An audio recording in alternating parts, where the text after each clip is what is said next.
Buenas noches. Mediático desahucio en el madrileño barrio de Lavapiés.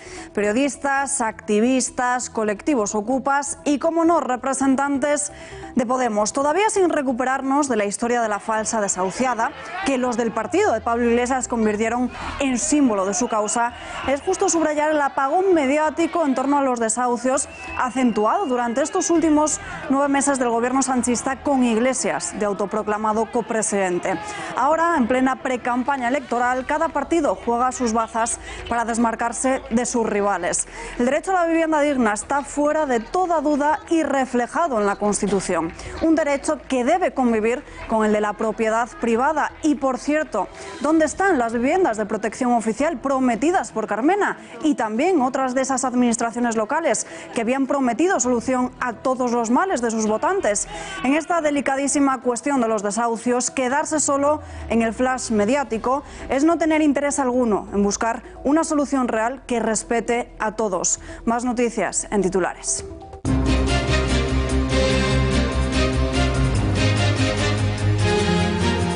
Campaña a golpe de decretos. El Gobierno ha celebrado su penúltimo Consejo de Ministros con una apretada agenda legislativa que Pedro Sánchez quiere sacar adelante antes de la disolución de las Cortes. De cara a las elecciones del 28 de abril, el Ejecutivo ha estudiado el anteproyecto de ley de cambio climático y el de transición energética. Las encuestas muestran una realidad cada vez más evidente: la irrupción de Vox. Según el último sondeo que nos ha llegado, las filas de Santiago Abascal, atención, superarían incluso a Ciudadanos. Una subida que ha provocado que desde la formación naranja se haya vuelto a insistir en el boicot a Vox. No se puede blanquear el nacionalpopulismo, como tampoco a los independentistas. Yo conozco y respeto a Pedro Sánchez y no hay otra vía posible que el pacto entre constitucionalistas. En Asturias ya hay más perros que jóvenes, lo que nos ha llevado a preguntarnos por qué cada vez tenemos las españolas menos hijos. Un dato: ser padres en este 2019 es un 6,3% más caro que en 2016. En breves instantes lo analizamos. 10 personas ponen fin a su vida cada día en España. Profesionales sanitarios, expertos y familiares han unido sus voces en el Congreso de los Diputados para exigir una vez más un plan nacional integral de prevención del suicidio como la única forma de acabar con unas cifras absolutamente devastadoras. Al final de este informativo se lo contamos. Mañana, día clave en Venezuela, fecha tope que Juan Guaidó se ha puesto para que la ayuda humanitaria llegue a los ciudadanos. Se trata de toneladas de comida, medicina y otros productos de primera necesidad que se encuentran acumulándose en Colombia y en Brasil. En este último punto, tensos enfrentamientos en la frontera que dejan al menos 2 muertos y 15 heridos. Señores de las Fuerzas Armadas, tienen 3 días. Tienen 3 días para ponerse del lado de la Constitución, para seguir una orden muy clara del presidente encargado de la República y permitir que ingrese la ayuda humanitaria. Este domingo se celebran los premios Oscar. En nuestra sección de Vida y Estilo haremos una quiniela de quiénes serán los galardonados en este evento que va a cubrir de glamour y de mucha expectación a la ciudad de Los Ángeles. Analizaremos también los trucos en belleza que podremos copiar a muchas de esas invitadas.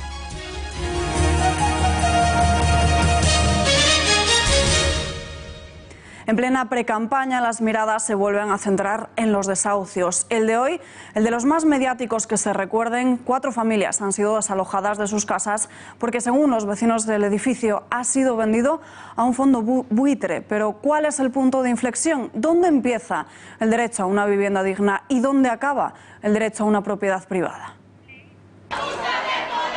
Barrio madrileño de Lavapiés, calle Argumosa 11, 7 de la mañana. Es la 8ª vez que se intenta desahuciar a las familias que viven en este edificio, pero esta vez es diferente. La juez ha especificado que el desalojo tiene que producirse. Una calle abarrotada de gente y entre el tumulto y los diferentes colectivos, alguna cara conocida, la de Alberto Rodríguez, diputado de Podemos, algo que lo convierte en un desalojo más mediático de lo normal. Algunos de los vecinos van a ser expulsados de sus casas por impago y otros por haber ocupado alguna de las viviendas vacías. Según algunos de ellos, un fondo buitre ha comprado el bloque y de pagar 400 euros despedían 1.700 por el alquiler, algo que las modestas familias no podían asumir. Según ha ido pasando la mañana, la tensión se ha ido avivando con los agentes de la Unidad de Intervención Policial. Comportamientos violentos para evitar el desalojo como este.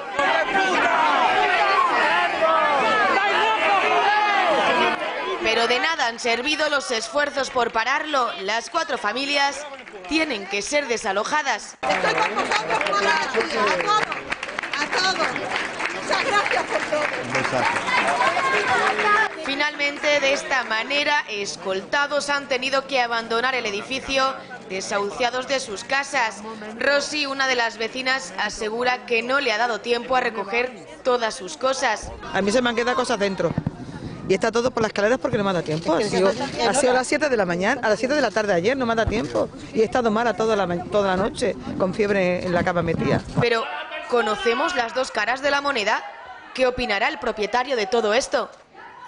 Para conocer la otra parte de este suceso tenemos conexión con la abogada de los propietarios de este edificio, Ángela Gómez. Señora Gómez, muy buenas noches. Hola, buenas noches, ¿qué tal? ¿Es cierto que el edificio se ha vendido a fondos buitre? No, para nada. Bueno, como han explicado desde los últimos meses, lo que vienen defendiendo los inquilinos, ocupantes y las propias plataformas antidesahucio es que el edificio se ha comprado por el fondo buitre, pero en realidad pues los propietarios son personas normales, personas de a pie que tienen una propiedad en el barrio de Lavapiés y que se han visto pues eso, enfrentándose a una situación de amenazas, coacciones por parte de esas plataformas y los ocupantes por el inicio de esos procedimientos de desahucio por impago. ¿En cuántas ocasiones se ha intentado desalojar a estas familias del edificio de su cliente? Pues mire, en concreto los 3 lanzamientos que por fin se han conseguido llevar a cabo esta mañana, que en concreto además son 3 hermanas, porque todos de ellos son hermanos, ¿no? Es una familia que ocupa varios de los pisos del edificio, están entre 8 veces y 5 veces cada uno, ¿no? Entonces era una situación ya insostenible en la que el propietario no podía soportar ya la carga de tener una sentencia judicial firme desde hace 1 año y medio sin poderla ejecutar. Pues señora Gómez, muchísimas gracias por atender a nuestra llamada. Muy buenas noches. A ustedes, un saludo. Hasta luego. La alcaldesa de Madrid ha lamentado el desahucio, no ha dado ninguna solución, no propone nada y espera a que no se vuelvan a dar más casos de desahucio de este tipo en la ciudad. Pues con muchísima tristeza, porque nosotros entendemos que es importante el que se puedan mantener las personas que tienen sus hogares en determinados centros de Madrid, y quisiera que estos fueran pues los últimos desahucios que se producen con esas características. Isabel Celaá, ya en modo campaña electoral, ha lamentado que el resto de grupos políticos rechazasen el Real Decreto del alquiler, ya que según la portavoz del Gobierno habría evitado que desahucios como los de hoy se hubiesen producido. Como ustedes saben, este Gobierno, a través de su Ministerio de Fomento, propuso un Real Decreto Ley sobre alquileres que no obtuvo la convalidación del Congreso. Es decir, las propuestas de nuestro Gobierno hubieran hecho imposible, seguramente, imágenes y realidades como las que hoy se han vuelto a repetir. Este Gobierno continúa trabajando para que no haya más casos como el de la calle Argumosa de Madrid. Penúltimo Consejo de Ministros. El 5 de marzo, previsiblemente, será cuando se produzca la disolución de las Cortes debido a la convocatoria de elecciones. El Consejo de Ministros ha aprobado este viernes un Real Decreto Ley con parte del nuevo régimen económico balear y también un anteproyecto de ley con incentivos fiscales. Pero es que el Gobierno tiene entre sus planes una larga lista, apretada agenda legislativa. Ya lo saben, 28 de abril es la esperada fecha para unas esperadísimas elecciones. Y hasta entonces Pedro Sánchez seguirá gobernando y lo hará a golpe de decretazos. Un claro ejemplo de ello es la contrarreforma laboral. El Ejecutivo socialista quiere ahora trabajar a toda prisa para acabar con las diferencias salariales entre sexos. En el caso de España, para que todos lo entiendan, el salario medio bruto por hora que perciben las mujeres es de media casi un 15% más bajo respecto al sueldo que cobran los hombres. Y para recortar distancias, el Ejecutivo socialista pretende imponer por decreto medidas como obligar a las empresas a crear un registro con la media de los salarios y los complementos de la plantilla divididos por sexo, por grupos y por categorías profesionales. Para llevar a cabo todas estas medidas, el Gobierno tenía marcado en rojo en el calendario una fecha, viernes 22 de febrero. Curiosamente, es el Día de la Igualdad Salarial. Pero como se podrán imaginar, esta vez tampoco han llegado a tiempo. Así que en ese mismo calendario socialista figura otra fecha clave, el viernes 8 de marzo, Día Internacional de la Mujer. Y otra de las medidas que tiene el Ejecutivo socialista encima de la mesa es repartir algo más de 9.000 millones de euros a las comunidades autónomas. Según el Gobierno, lo harán para cumplir con sus compromisos ya pactados, aunque lo cierto es que la mayoría de las comunidades ya han aprobado sus cuentas, dando por hecho que sí recibirán el dinero prometido por la ministra Montero. No hay duda que Pedro Sánchez aprovecha cada minuto y cada segundo que pasa para acelerar los decretazos antes de que llegue ese ansiado 28 de abril, porque mientras llega está visto que Pedro Sánchez va a agotar hasta el último cartucho. Durante la celebración del Consejo de Ministros, celebrado hoy, el Gobierno ha dado luz verde al anteproyecto de ley de cambio climático y transición energética. El Gobierno no ha usado en ningún momento el verbo prohibir, ni habla de diésel ni gasolina, pero dice que hay que garantizar las emisiones de CO2, garantizar cero emisiones. ¿Pero qué quiere decir esto? ¿Supone una marcha atrás del Gobierno? Se lo preguntamos al periodista Xavier Orcajo. Xavier, muy buenas noches. Buenas noches, Alba. Pues sí, el Gobierno ha reculado también en el asunto de las emisiones. Ahora, por indicación de Bruselas, resulta que no van a prohibir a partir de 2040 los motores de combustión, sean de gasoil o sean de gasolina. Querían hacerlo.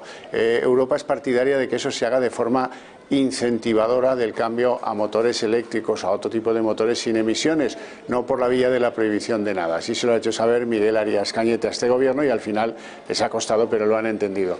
Era una medida que afectaba muy seriamente a un sector básico, estratégico para la economía española, que genera unos 40.000 millones de euros cada año, 17 fábricas productoras en España, donde el automóvil supone pues más del 8% de nuestro Producto Interior Bruto y en términos de empleo el 9% de los trabajadores españoles dependen de una manera o de otra del automóvil. Si lo miramos desde el punto de vista de las exportaciones, pues todavía más llamativo. El 18% de ellas son del automóvil o de su industria auxiliar. Gracias, Xavier. Otra promesa incumplida del Gobierno que se suma a la larga lista, que por cierto, asunto que centrará el especial informativo de este sábado por la noche. Promesas que no valen nada.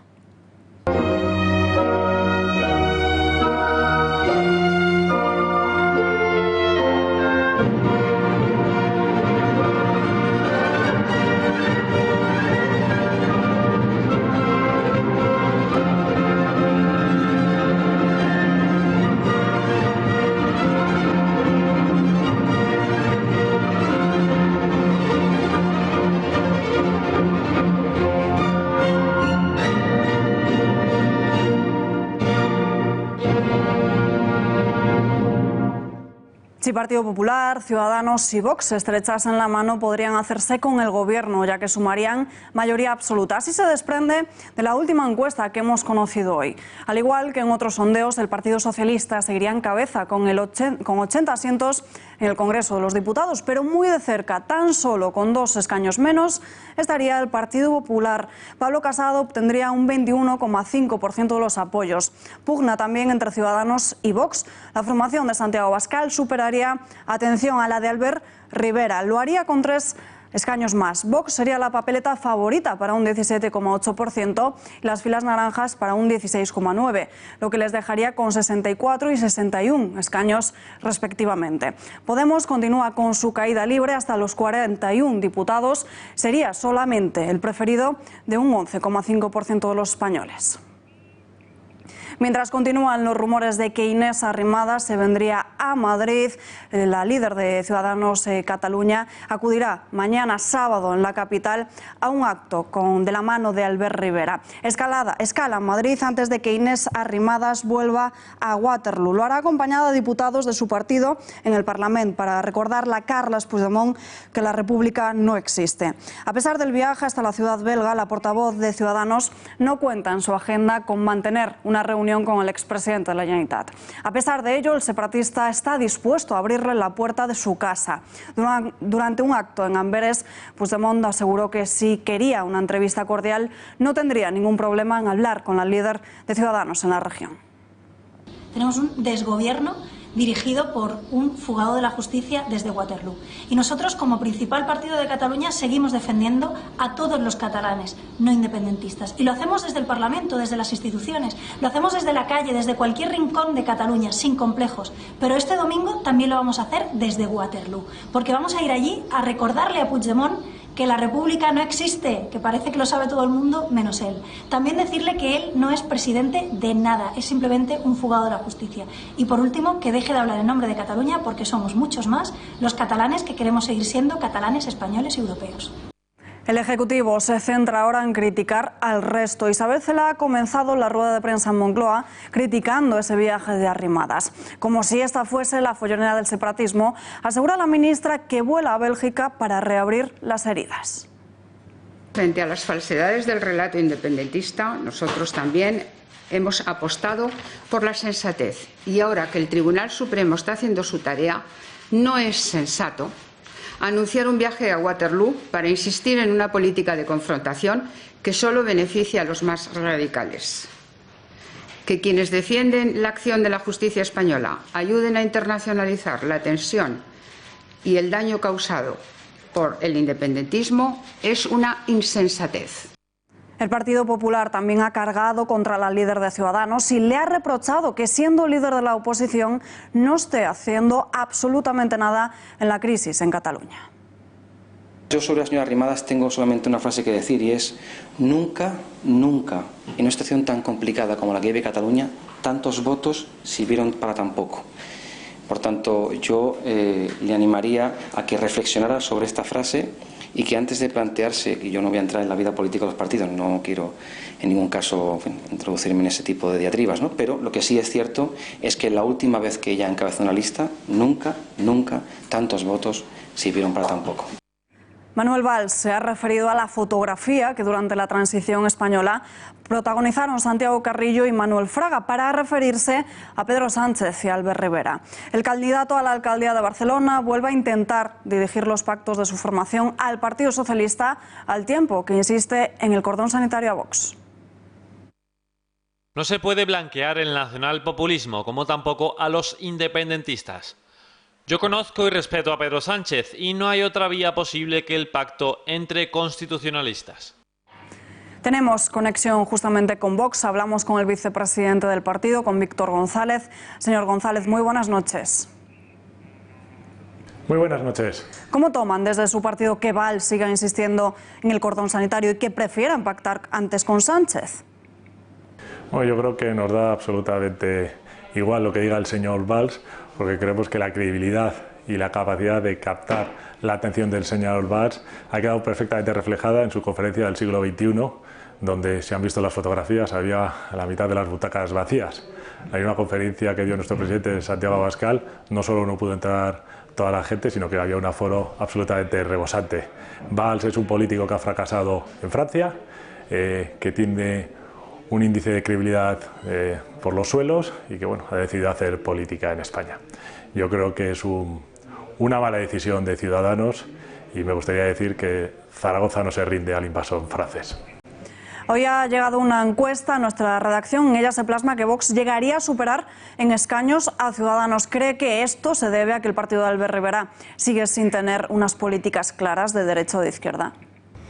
Bueno, yo creo que los españoles estamos absolutamente cansados de políticos que dicen una cosa y hacen otra, y el problema de Ciudadanos, que nació en Cataluña con un mensaje clarísimo que todo el mundo entendió y que creo que ha hecho una labor muy importante, dada la desaparición del Partido Popular, defendiendo a los catalanes y al resto de españoles que no compartían las las iniciativas golpistas y secesionistas o nacionalistas en aquellos tiempos, se ha convertido en un partido, no en políticos que dicen una cosa para luego hacer otra, sino en un partido que dice una cosa un día y otra cosa otra, y por lo tanto los españoles lo que quieren es claridad, saber qué es lo que están votando y qué es lo que van a hacer los políticos.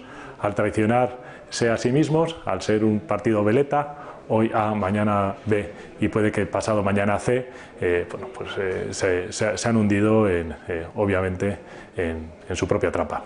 Las agresiones a su partido son constantes y esta semana hemos conocido el caso de una joven que ha sido expulsada de clase por llevar una pulsera de Vox y a partir de ese momento sus compañeros comenzaron a acosarla. ¿Ha podido hablar con ella? ¿Saben cómo se encuentra? Pues mira, yo he aterrizado hace unas horas de Caracas, de Venezuela, no lo he conocido, me lo acaban de contar hace unos pequeños instantes, me consta que desde la sede nacional se está intentando localizarla y aquí tenemos un ejemplo más de una chica valiente, porque las mujeres españolas las hay muy valientes, a lo largo de nuestra historia se ha demostrado y lo que nos interesa es llamar a la concienciación, que por favor se deje a cada uno pensar lo que quiere y que respetemos todos cosas que tienen que ser respetadas en el ámbito privado y público. Es terrible esta violencia verbal o este adoctrinamiento que estamos sufriendo en las aulas, que viene de donde viene y que nosotros hemos señalado clarísimamente a los culpables de cada una de estas, o a los responsables de cada una de estas situaciones. Lo acaba de comentar, acaba de llegar de Venezuela, de reunirse con la oposición. ¿Qué sensación y qué información puede contarnos tras ese viaje? Y ahora mismo en Venezuela se está viviendo un momento de esperanza.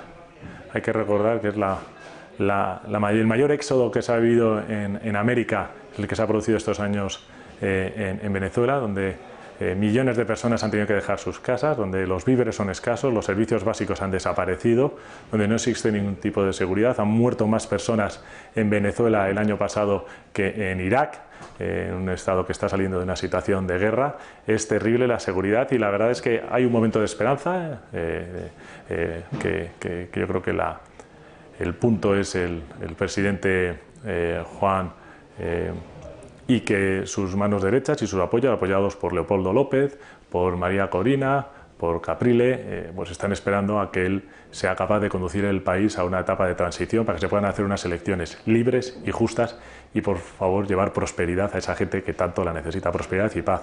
Ahora, hay que estar muy atentos a lo que pasa en estos días, porque si al final hay una salida pactada del régimen dictatorial de Maduro, nos lo agradeceremos todos, y si no, muy probablemente terminaremos viendo una intervención militar para liberar a un pueblo totalmente oprimido. Señor González, gracias y muy buenas noches. Muchas gracias a vosotros, como siempre.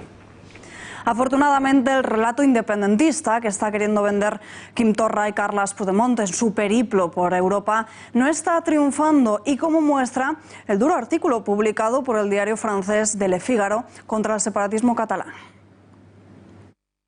El movimiento es el más obtuso del continente europeo.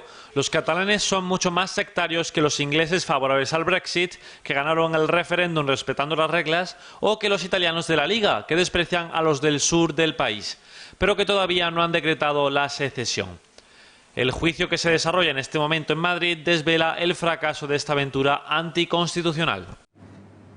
La salida de empresas de Cataluña, lejos de ralentizarse un año después del referéndum ilegal del 1 de octubre, ha aumentado en 2018. Ni el 155 ni el gobierno de Torra han logrado frenar el éxodo empresarial. Pepe García Saavedra, muy buenas noches.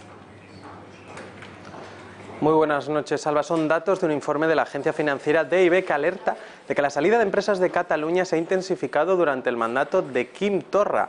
Ha habido más salidas en 2018 que en 2017, que recordemos es el año de mayor convulsión en Cataluña, con la celebración del referéndum ilegal y la posterior declaración unilateral de independencia. Así, en 2018 se fueron concretamente de Cataluña 2.812 empresas, un 10% más de las 2.536 que lo hicieron el año anterior. Según publica OK Diario, el 60% de estas salidas de empresas desde el 1 de octubre se concentra bajo el mandato de Quim Torra. Por el contrario, en 2018 solo se mudaron a Cataluña 509 empresas, lo que deja un saldo negativo de 2.300. El presidente de Empresarios de Cataluña ha indicado al citado diario que este podría tratarse del mayor éxodo masivo de empresas de España, incluso también de la historia de Europa. Gracias, Pepe, y muy buenas noches. El presidente del Gobierno usa el Hotel Intercontinental para continuar con su precampaña electoral. Ayer se celebró el acto de presentación de su libro, Manual de Resistencia. Pedro Sánchez ya ha presentado su esperado libro, Manual de Resistencia. Lo primero que ha hecho es reconocer quién lo ha escrito.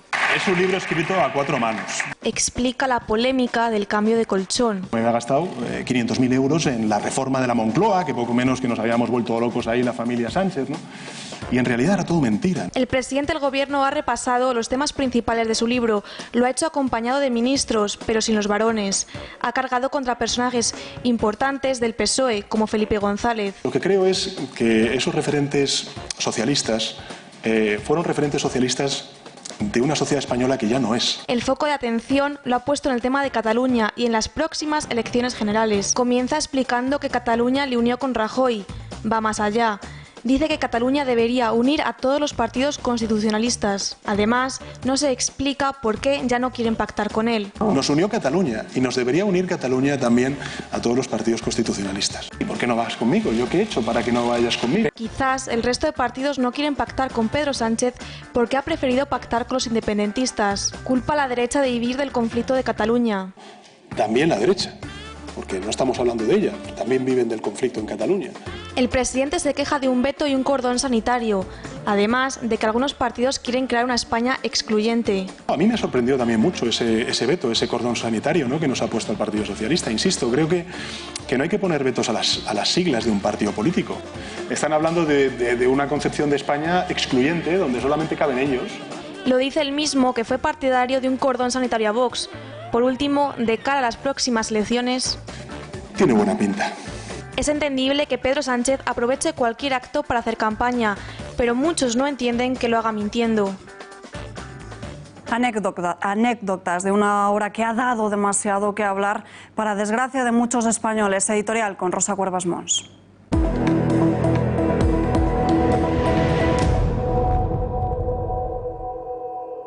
La vergüenza ajena es, por injusta, una de las más incómodas de padecer, y lo de este jueves ha sido de traca, de récord Guinness, de podium del horror. La persona de Pedro Sánchez convoca a Mercedes Milá y a Jesús Calleja, ambos comunicadores simpáticos, pero reconozcámoslo, no aptos para todos los gustos, para presentar el libro de su persona, de la de Pedro Sánchez. Y entre los tres montan un espectáculo tontorrón que avergüenza todavía más por los aplausos poco naturales del público allí congregado. La manía del tuteo, más propia de quienes han compartido Mili que de Sánchez y Milá, que hasta entonces dijeron que no se conocían. El lenguaje vulgar de la periodista, con el cuántas tías para referirse a la composición ministerial del gabinete socialista.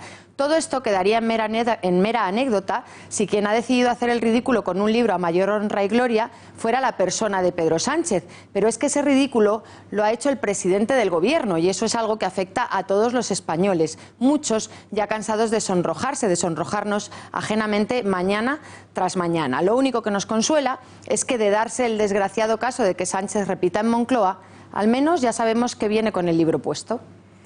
El Gobierno consiguió ayer que el Congreso de los Diputados diese luz verde a la nueva ley hipotecaria. ¿Pero en qué consiste realmente? La norma va a reforzar las garantías para el consumidor y mejorará la contratación con intención de evitar su alta judicialización y otorgar una seguridad jurídica de la que actualmente carecía el mercado. Con esto, además, los bancos deberán ofrecer una información más clara. De igual forma, el notario explicará al ciudadano los aspectos más relevantes del préstamo. Esa visita al notario, una revisión de cláusula, también amortización anticipada, terminar de pagar la hipoteca antes de tiempo será mucho más barato. Y como decimos, la Comisión por Interés de Demora ha quedado en el 3% en el caso de las hipotecas nuevas y en el 2% en el caso de las antiguas. Hay que recordar también que con la legislación anterior los intereses de demora se pactaban entre las partes y podrían alcanzar hasta un 25%.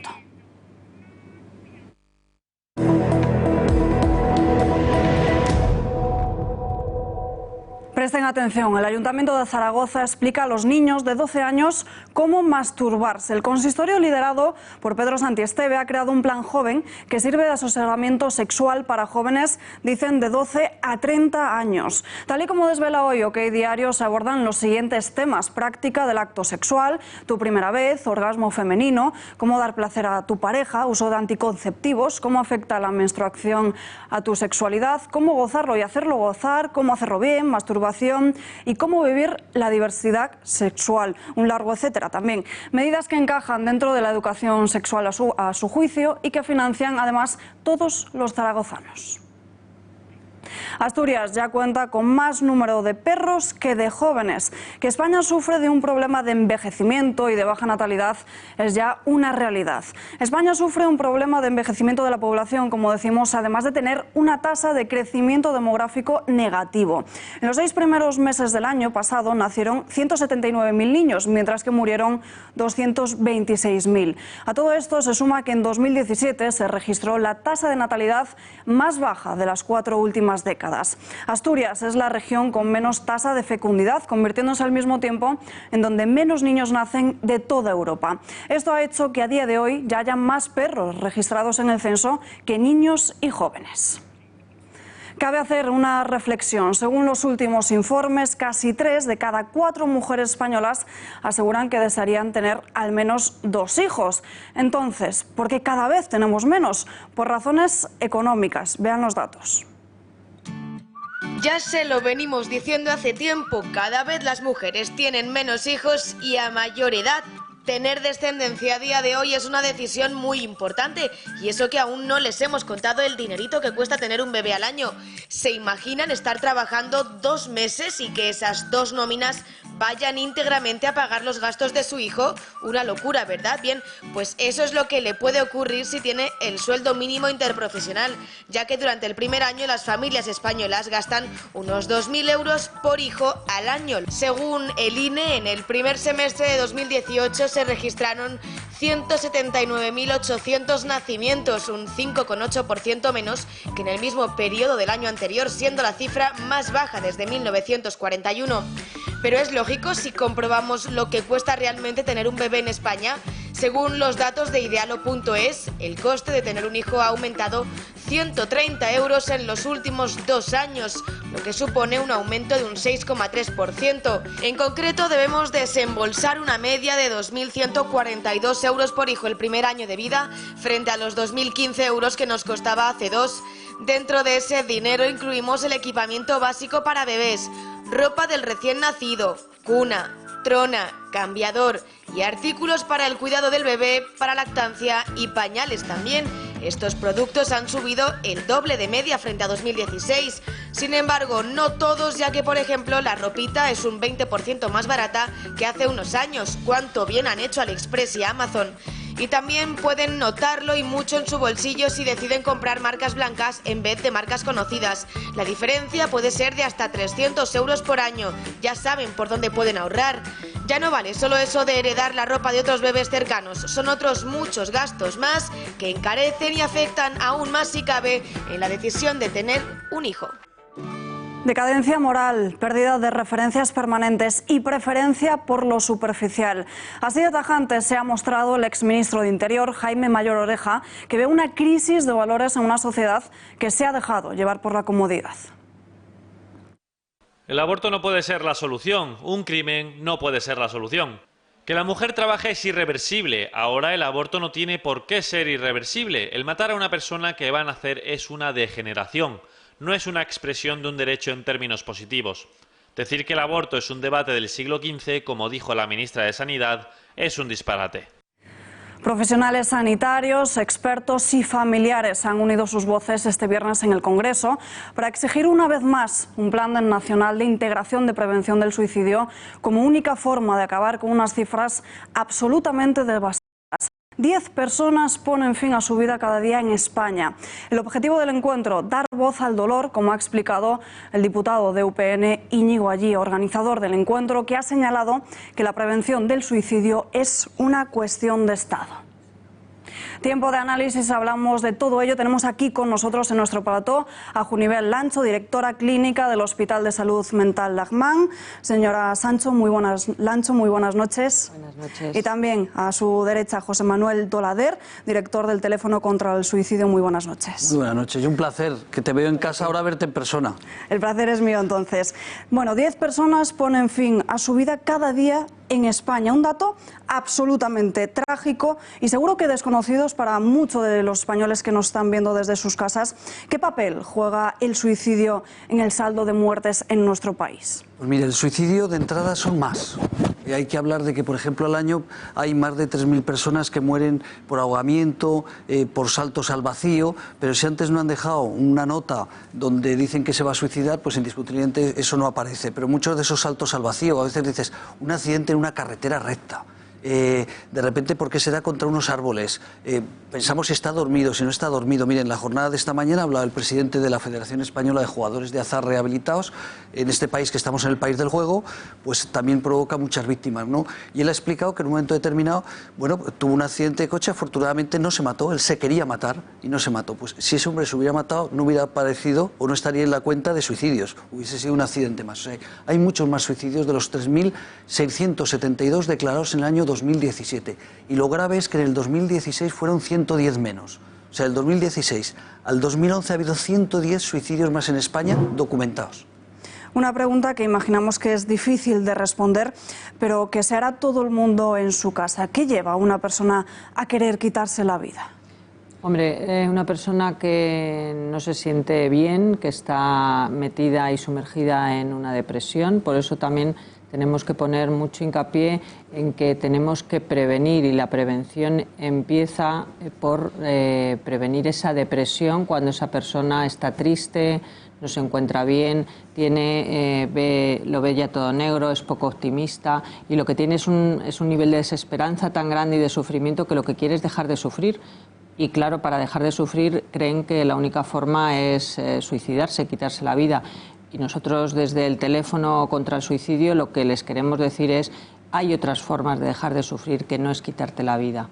Entonces, por eso hay que prevenir desde el principio que esa persona o ese niño, ese adolescente, que ahora está viendo también muchos casos de adolescentes. Nosotros en el Teléfono estamos recogiendo ya a partir del verano llamadas de chavales entre 17 y 22 años. Entonces es un problema social, es un problema de salud pública y todos tenemos que colaborar, los colegios, la sanidad, los medios laborales, o sea, es un problema de toda la sociedad el suicidio. Otro dato que nos ha llamado especialmente la atención: la tasa de suicidios de los adictos al juego es 6 veces superior a la de la población general y se produce un aumento exponencial en jóvenes de 12 a 17 años que se inician en las apuestas. ¿Cómo es posible evitar esta adicción? Pues hombre, hay que evitar esta adicción igual que el ciberacoso, igual que el cibersuicidio, que también esta mañana nos ha hablado un especialista que también está viendo muchos casos entre los adolescentes. Pues lo que hay que evitar es desde la familia y desde la educación el empezar a hacer a los niños que tengan más inteligencia emocional, que es lo que llamamos los psicólogos, para que tengan una mejor autoestima, para que tengan mayor fortaleza y no caigan en cualquier tipo de adicciones, porque el juego es una adicción, pero están también las drogas, está también el alcohol. Entonces, todo eso es, si creamos jóvenes y niños donde prevalezcan las fortalezas suyas personales, la autoestima, igual que las familias. Y eso también pasa por las familias, que por favor, las familias también tienen que prevenir, las familias tienen que poner control, límites que no se están poniendo a los niños, ni normas, y hay que controlar, tienen que controlar las redes sociales de sus hijos, los teléfonos. Tú das un teléfono a un niño de 11 y de 12 años y puede hacer muchas cosas con ese teléfono. ¿Qué papel juegan en este sentido las redes sociales, por ejemplo? Bueno, yo sí me gustaría aclarar una cosa. No recuerdo si vosotros tenéis publicidad de juego. Dímelo, yo no recuerdo porque luego te van a decir los jefes algo. Pero repito, estamos en el país del juego. España es el país en el mundo donde más permisivo es el juego. De hecho, la Comunidad de Madrid, se os escuchan en toda España, nos escuchan en toda España y nos ven, pero en la Comunidad de Madrid se va a poner una norma donde va a haber una persona en la entrada controlando los accesos. O sea, el juego es que se ha triplicado, es algo increíble lo que está... Repito, somos el país del mundo donde más permisivo es el juego, donde se permite que cualquier empresa internacional venga aquí a fomentar equipos de fútbol, que venga en la publicidad. Por eso te decía, que lo comentaba ella, es que hay que empezar a prohibir. O sea, no puede ser que desde tu casa tu hijo, tu hermano, un sobrino se ponga a jugar sin ningún tipo de control. Es que no hay ningún control. Eso del juego, el juego no es perjudicial o juega usted con control, es mentira. O sea, es que eso es mentira. Entonces, por eso has hecho esa cifra que es escalofriante, pero es real, y por eso el presidente de la Federación Española de Jugadores de Azar en Rehabilitación explicó que él mismo, que no le puede contar. Las familias que hemos tenido un suicidio dentro, pues sabemos que se pueden evitar. Hombre, siempre hay casos, claro, indiscutiblemente, sí, sí. Una gran depresión, una persona que no encuentra otra salida a su vida, ¿no? O una persona mayor que está sola en casa, que no sabe qué hacer, que no tiene amigos, no tiene familia. Pues probablemente va a ser muy difícil que el teléfono de la esperanza, el teléfono contra el suicidio, que vosotros desde Televisión Intereconomía podamos hacer algo. Pero te repito, en la mayoría de las ocasiones, si alguien le dijera, has pensado en ese familiar que vas a dejar, en esos hijos, en esa mujer, o el caso al revés, ¿no? Si es una mujer la que suicida, has pensado en el dolor que vas a provocar por un sufrimiento que en muchos casos es momentáneo, o un sufrimiento que solo notamos a través de nuestras llamadas en el tiempo. O sea, alguien por una depresión, que tiene problemas de trabajo, que tiene problemas de economía, el desamor. Hay gente, los chicos jóvenes también se suicidan, ¿no? Como si no hubiera otra cosa en la vida más que esa mujer o ese novio que te acaba de dejar. Entonces, hay que hablar, estáis haciendo ya algo muy importante, de verdad te lo digo, y te lo queremos agradecer, que en Intereconomía habléis de esto, porque da igual si quieren llamar al 910 380 600, que es nuestro teléfono, que además es gratuito, ¿no? Pero repito, hay que hablar. Lo importante es que si no hablamos, dejamos de ayudar a las personas que lo necesitan. Hoy, en la jornada donde ha habido mucha gente, yo cuando la gente me dice, ¿por qué no se habla más del suicidio? Digo, porque es hablar como hace 30 o 40 años, los que somos mayores, tú que eres joven, pero es como hablar del SIDA. Hace 30 o 40 años nadie hablaba, ¿no?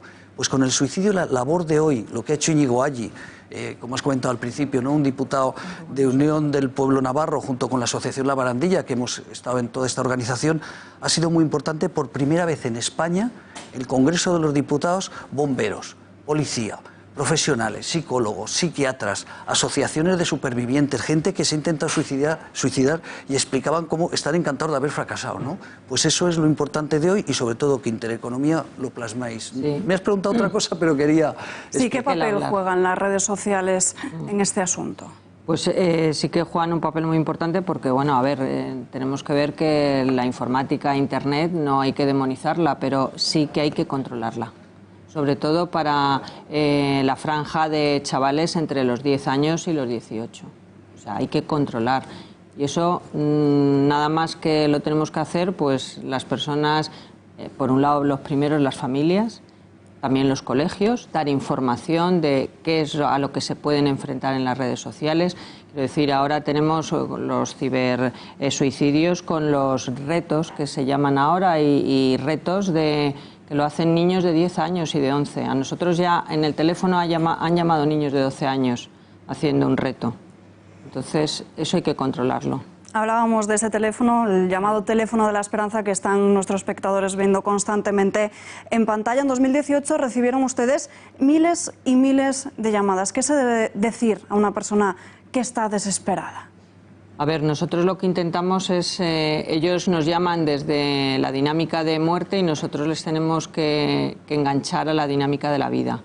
Entonces, entre los 90, una media de 90 minutos que estamos hablando con la persona que tiene esa ideación o esa crisis suicida, nosotros lo que intentamos es que desde donde ellos están a veces no ven otra salida. Entonces lo que intentamos es que vean otras salidas desde lo que ellos nos cuentan, que tienen sus propias fortalezas, y incidimos en sus fortalezas para que puedan salir de ahí.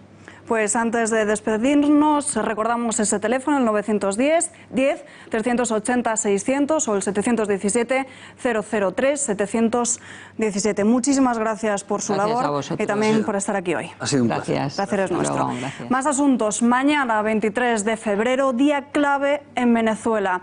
Es el día que ha fijado el presidente legítimo del país para que la ayuda humanitaria llegue a los ciudadanos. Se trata de toneladas de comida, medicina y otros productos de primera necesidad que se encuentran acumulándose en la frontera, en Colombia, en Brasil y en Curazao. Y es que el líder chavista Nicolás Maduro se niega a permitir la entrada de esta ayuda, ya que a su juicio se trata de un show de Donald Trump para poder intervenir militarmente a Venezuela. En los últimos días, esta pugna entre Maduro y Guaidó ha elevado la tensión en el país. Se espera que mañana la ayuda humanitaria entre por el punto fronterizo de Cúcuta, superando la resistencia del ejército con la cooperación de la población civil y presencia de personalidades. El presidente ha enviado un mensaje a los militares.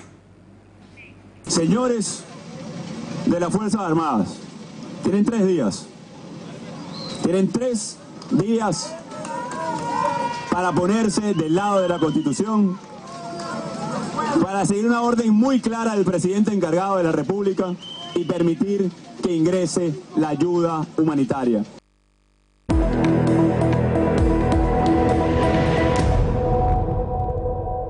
Abrimos ya nuestra sección de vida y estilo de todos los viernes con la periodista Elisa García Falla. Elisa, muy buenas noches. Buenas noches, Alba. Hablamos con la mirada puesta en una importante cita que tenemos este domingo. Eso es, la madrugada del domingo, quien sea el valiente que se atreva a verlo, celebramos los Oscar, la 91 edición número 91, que va a celebrarse por primera vez sin presentador. Va a ser una gala bastante especial que nos va a dejar, como siempre, muchísimos estilismos de los que hablaremos más tarde, y atentos en casa porque hablaremos también de técnicas de rejuvenecimiento facial a través del maquillaje, pero sobre todo nos va a dejar muchos momentos dedicados al cine, por supuesto, y hay varias películas que ya figuran en nuestra lista de favoritas. Nos hemos atrevido, Alba, a hacer una quiniela de los premios más esperados de la Academia, que son el de Mejor Actriz, el de Mejor Película y el de Mejor Actor, por supuesto. Vamos a hacer una apuesta rápida y entre las películas que figuran en nuestra lista de favoritas para el premio a Mejor Película está, por ejemplo, Roma, también Bohemian Rhapsody, que si no la han visto, recomendadísima, y también tenemos Green Book. La más favorita de las 3, Roma, sin duda, por su fotografía, por el nivel artístico que tiene esta película, pero hay un debate en torno a ella, y es que es una película que se destinó simplemente para ser emitida en Netflix. ¿Y qué pasa cuando una película se emite en Netflix? Que si no pasa por las salas de cine no puede optar a esos premios Oscar. Sin embargo, se emitió en muy poquitas salas como un mero trámite, como si dijésemos, y finalmente sí que ha optado a los premios. Pero esta polémica va a hacer que a lo mejor sea un galardón un tanto dudoso. Y por otro lado está nominada también a Mejor Película de Habla No Inglesa, y entonces digamos que cuando los premios se debaten entre una nominación y otra puede ser que la película se quede sin nada. He de decirte que no es de mis favoritas, así que veremos qué es lo que pasa el domingo. Quiniela ahora con premio Oscar a Mejor Actriz. Mejor actriz, nos vamos con Olivia Colman, que además se llevó un Globo de Oro, y siempre se dice que los Globos de Oro son la antesala de los premios Oscar, y la actuación de Olivia Colman en la película La Favorita es excepcional, así que es una de nuestras favoritas sin lugar a dudas. Está también Lady Gaga con esa magnífica película Ha nacido una estrella, pero sin duda yo por lo menos me quedo con Olivia Colman. Esto, Mejor Actriz y Mejor Actor. Y Mejor Actor, ahí sí que no tengo ninguna duda, Alba. Me quedo con Rami Malek, con su papel en Bohemian Rhapsody, esa película dedicada en tributo a Queen excepcional, que decíamos antes, si no la han visto, muy recomendada. Y esa es fundamentalmente, esa es mi apuesta más segura. Estamos de acuerdo entonces. En esa sí, ¿no? Esta es entonces la quiniela, las apuestas que hacemos para este domingo, pero hablabas antes que ibas a comentar algo del rejuvenecimiento. El rejuvenecimiento facial, porque hay muchas actrices que por medio del maquillaje parecen mucho más jóvenes sobre la alfombra roja de lo que son. Cuando alcanzamos cierta edad hay determinadas técnicas de maquillaje que podemos llevar a cabo para vernos mucho más jóvenes, con una mirada más luminosa, más brillante, y algunas de ellas, por ejemplo, las lleva a cabo la actriz Glenn Close. Ella es un ejemplo excepcional, un ejemplo muy característico. Si la veis, muy juvenil en todas las fotos, aquí la vemos preparándose de hecho para los Globos de Oro. ¿Qué hace? Pues fundamentalmente 3 cosas: aplicarse una sombra de ojos en color plata, un color gris muy suave, también nos podemos decantar por los colores pastel, y es importante también utilizar una base de maquillaje clara, que no marque mucho las arrugas, que sí que tenga buena cobertura, pero que sea sobre todo fluida. No utilizaremos en este caso polvos de sol que puedan marcar las facciones, sino que todo lo veremos como muy suave, todo muy neutro, ¿no? Y nos decantamos también por un labial suave, en unos tonos rosados, quizá también un poco anaranjados, y esta temporada se lleva mucho la tendencia glossy. Esto es un acabado brillante que se lleva pues no solamente en los labios, que se pone un brillo de labios encima del labial del color que sea, podemos utilizarlo también con labiales oscuros si nos apetece, pero si lo que queremos es rejuvenecer, utilizaremos un labial claro y un brillo de labios, y eso, la tendencia glossy, ese acabado brillante se lleva en todas las circunstancias, incluso con maquillaje de día. Así que estas tres pautas, sombras de ojos plata, el maquillaje fluido en tonos claros y ese brillo de labios rosado, pueden ser la clave del éxito, sin duda. Nos las apuntamos y seguro que este domingo nos deja muchísimos más trucos de belleza de los que hablar. Elisa, apuntando. Gracias, hasta la semana que viene. Y antes de despedirnos, durante este fin de semana seguiremos muy pendientes de todo lo que ocurre en Venezuela. Recordamos, mañana, 23 de febrero, fecha clave para la entrada de ayuda humanitaria en el país. Y este domingo, especial Donald Trump con Venezuela. And the United States of America is standing right by their side. So today I ask every member of the Maduro regime, we're here to proclaim a new day is coming in Latin America. It's coming.